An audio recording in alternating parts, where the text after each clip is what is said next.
Gente, pelo amor de Deus, alguém me dá um mapa de presente. Fala galera, tudo bem? Terceira Nery aqui. Hoje a gente vai falar sobre esse live action de Avatar. Cara, eu tava muito ansiosa. Quem me acompanha lá nas minhas redes sociais sabe que eu voltei a assistir o desenho porque eu assisti quando eu era nova. Mas a gente não vai falar de idade não, tá? E aí eu resolvi reassistir, não terminei ainda a primeira temporada. Sim, eu sei. Mas o lado bom é que grande parte do que eu assisti da primeira temporada aconteceu agora nesse live action. Então eu tô assim, olha, quase uma entendedora oficial de Avatar. Porém, entretanto, todavia, eu entendo que muitas pessoas vão saber mais sobre ele. E aí, se você tá sabendo mais do que eu e eu falar alguma coisa contraditória, vamos só conversar. Não precisa me cancelar por aqui. Nesse vídeo eu separei um pouquinho do que eu achei dessa primeira temporada e também quero falar sobre algumas teorias do que pode ou não acontecer caso eles venham a fazer a segunda temporada, o que muito provavelmente vai acontecer, já que dona Netflix não quer abrir mão desses live actions baseados em animes. Sem mais delongas, já me conta aqui nos comentários o que você achou dessa primeira temporada e, claro, qual foi o seu momento favorito dela. Esqueci de falar, nesse vídeo tem spoiler, então se você não terminou de assistir Avatar, termina de assistir, tá bom? Mas antes de mais nada, não esquece de já ir deixando o seu likezinho por aqui. Se você for novo, seja muito bem-vindo. Tudo que é filme e série incrível e maravilhoso, a gente tem vídeo falando aqui, então já se inscreve e ativa as notificações. E bora falar sobre Avatar. Eu vou chamar de anime, tá, gente? Embora eu sei que não chega a ser um anime, porque ele não foi feito por um estúdio asiático e ele, na verdade, ele é americano, mas enfim, vou chamar de anime, tá bom? Primeiro precisamos falar do ator que foi escolhido pra fazer o Aang. Ai, gente, ele é muito a cara do Aang, não tem como. Ele é um Nennings, ele é muito fofinho. Aquela cena do começo ali, no primeiro episódio do bisão voador... Voador. Você pega ele, você quer socar ele dentro de um potinho, de tão fofo que ele é. E ele com um cabelinho parece muito o Aang da terceira temporada. Acho que falta um pouquinho ali de expressão, vamos assim dizer, nele. Tem uma cena ali que, enfim, aí tá tudo destruído e tudo mais. E aí ele tenta, ele força pra chorar. E realmente é difícil ele chorar ali naquela cena. Então acho que falta um pouquinho disso nele, mas obviamente a gente entende que é um ator novo, que ele do nada chegou em um papel gigantesco. Por causa de tudo isso, ele ainda tem alguns pontos a serem, né, melhorados, mas cara, ele é o Aang realmente, não tem como. Depois nós temos a Katara, aquela cena dos momentos finais, onde ela vai lá no povo do norte, né, nos dobradores de água do norte, e aí o cara fala que ela não pode duelar por ser uma dobradora, que as mulheres têm que ficar fazendo curas e tudo mais, e ela bate de peito. Nossa, aquela cena ficou excepcional. Me incomoda um pouco o fato da Katara ser autodidata em relação à sua aprendizagem, mas eu entendo que ela é uma personagem com muito potencial e com uma carga muito importante dentro dessa história, então tá tudo bem eles darem mais esse quesão de importância nela dentro desse live action, mas, enfim, se a gente for comparar com o anime, falta um pouco ali de erros, vamos assim dizer, né? Sobre o Sokka, cara, eu juro que eu já vi esse ator em algum lugar e em muitos momentos eu fiquei achando que era o mesmo ator de Lock and Key, que é aquela série da Netflix, provavelmente você sabe de que eu tô falando. Eu achei ele muito incrível, ele realmente já tem uma carga ali dentro. Eu acho que o Sokka ganhou uma importância muito maior dentro desse live action em relação ao desenho, tá? O anime, aquele lance, aquele sentimento que ele teve ali com a Suki, pra mim foi super fofinho, foi muito mais fofinho no live action do que no próprio desenho, até porque a gente tá falando de um desenho mais infantil, então live action deu esse quesão mais adolescente, vamos assim dizer, que eu gostei bastante. Também gostei muito, muito do relacionamento que ele teve com a Yui.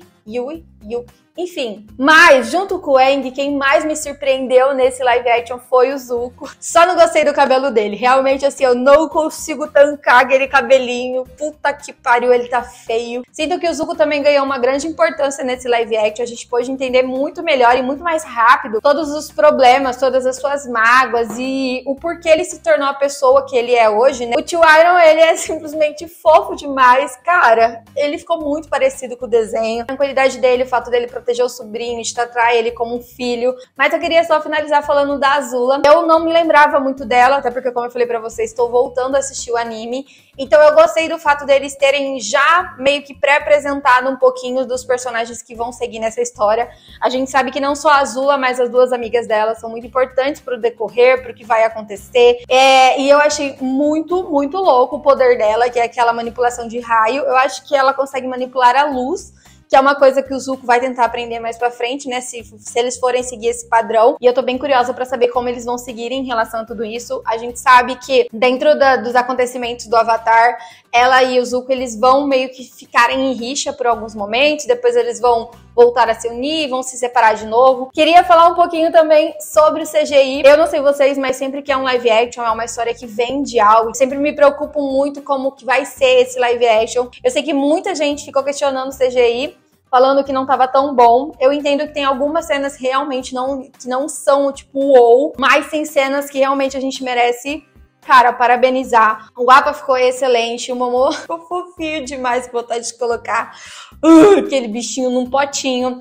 Aquela cena da Kyoshi, cara, foi uma das melhores cenas pra mim. Nossa senhora. Foi algo que eles mudaram de dentro do anime, aquilo não acontece, né? Não é ela que incorpora o Aang, mas enfim, eu gostei dessa mudança porque deu um grau mais importante para essas guerreiras da Kyoshi, que vão estar aí na segunda temporada de novo. Também achei o último episódio, cara, aquele Yin Yang, o Aang putaço, o negócio da ira, eu achei aquela cena também foda para um senhor caramba. Então eu acho que dentro do orçamento que eles tinham, eles conseguiram fazer coisas muito boas, obviamente, né? Daria pra dividir um pouco? Daria, mas aí o meu medo é que essas cenas que foram tão especiais não ficassem tão boas assim. A Nila, que é aquele animal cego da June, por exemplo, né? Que é aquela caçadora de recompensas, cara, ela ficou muito foda. Enfim, falando agora sobre a série em específico, se você for comparar no ponto da letra com o anime, com a animação, você provavelmente vai ter muitos pontos negativos em relação a ela, porque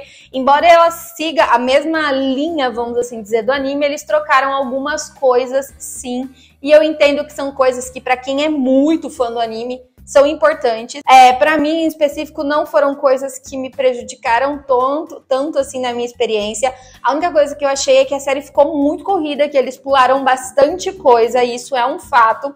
Até porque a gente tá falando de um anime que tem 20 episódios, por uma série que tem 8 episódios. Então, realmente, tiveram que cortar bastante coisa. Mas eu acho que das coisas importantes, elas ficaram ali. Eu tava super preocupada, por exemplo, com aquela cena do mundo espiritual. Eu tava muito ansiosa, porque é uma cena que eu gosto muito, muito do anime.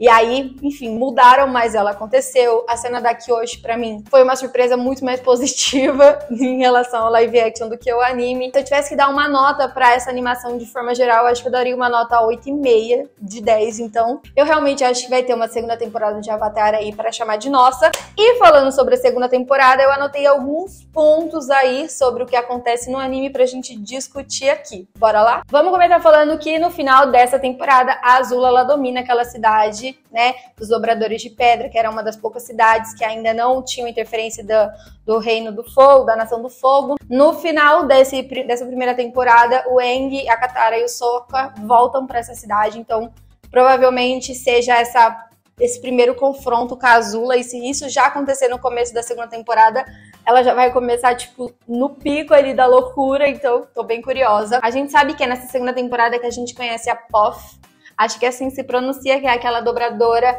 da terra, que ela é cega. E dentro do anime ela resolve fugir com eles e ela se torna a mestre do Aang, então eu tô bem curiosa. Ela é muito louca dentro do anime porque ela sente as vibrações a partir da terra e ela é muito foda, ela é, tipo, muito foda. E além dela dobrar a terra, ela também dobra o aço. Não vai ter pra ninguém, entendeu? Porque no meio do mar a bicha vai ser foda se ela estiver andando de um navio, por exemplo. Como a gente sabe, dentro do anime, a Azula se passa por lutadoras da Kyoshi pra poder dominar uma dessas terras. Eu não lembro se era o macho ou se é a outra terra. Mas o importante é que isso acontece e talvez seja por isso que eles vão introduzir toda essa mudança pra que a Suki volte a aparecer.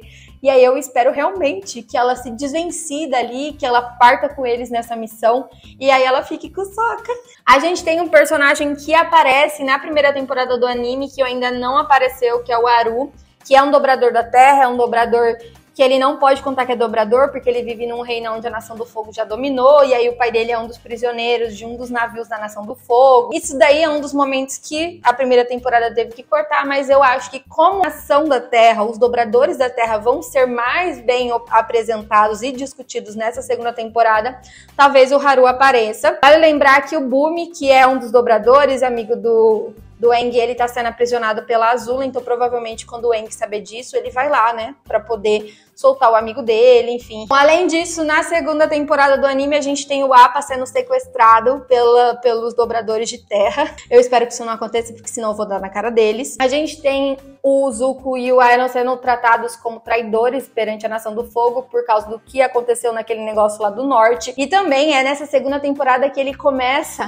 a se aproximar ainda mais do Aang. É na segunda temporada que a gente descobre, durante um momento no mundo espiritual, que o Aang é, de fato, o último Avatar. Se ele morrer, não teremos uma reencarnação de Avatar, o que torna ele ainda mais importante para dentro de todo esse desenrolar. Enfim, no anime, o pai do Sokka e da Katara está vivo e eles se reencontram na segunda temporada. Ao meu ponto de vista, eu acho, pelo menos, né, de tudo que foi acontecendo, que dá muito na cara que ele tá morto, porque os povos, os filhos deles, viajou pra tudo quanto é lugar e nunca ouviu falar dele. E um outro ponto que eu acho que é muito importante no anime e que, se acontecer nessa segunda temporada, talvez a gente chore um pouco, tem um momento muito importante dentro da segunda temporada que eu realmente acredito que eles vão encaixar agora na segunda temporada do live action, principalmente porque a gente já teve um pequeno indício disso acontecendo. Lembramos que, no final, a Katara tá lá no Reino do Norte e ela descobre que as mulheres são capazes de utilizar a dobra de água para poder curar as pessoas. No anime, tem um momento em que o Aang morre e a Katara faz isso com ele. Ela ressuscita ele. Acho que isso pode acontecer, o que vai trazer um peso muito foda pra série e vai fazer com que a Katara realmente tenha esse wow que a gente tá falando, essa grande importância. E aí já explica o fato dela ser autodidata, que ela vai estar tão foda, mas tão foda que ela vai conseguir ressuscitar o próprio Avatar. É isso o vídeo. Se eu não falei alguma coisa aí muito especial que acontece na segunda temporada do anime e que você queira ressaltar, coloca aqui nos comentários. Bora papear sobre Avatar, me conta, não esquece, qual é o seu momento favorito dessa primeira temporada e, obviamente, quem é o seu personagem favorito. O meu momento favorito foi a aparição da Kyoshi. Pra mim foi tipo, cara, foi foda. Eu parei e reassisti umas 2 vezes porque eu achei muito bom esse momento. E o meu personagem favorito, obviamente, é a Katara. Enfim, esse é o vídeo. Um beijo, eu vou ficando por aqui. Até o próximo e tchau!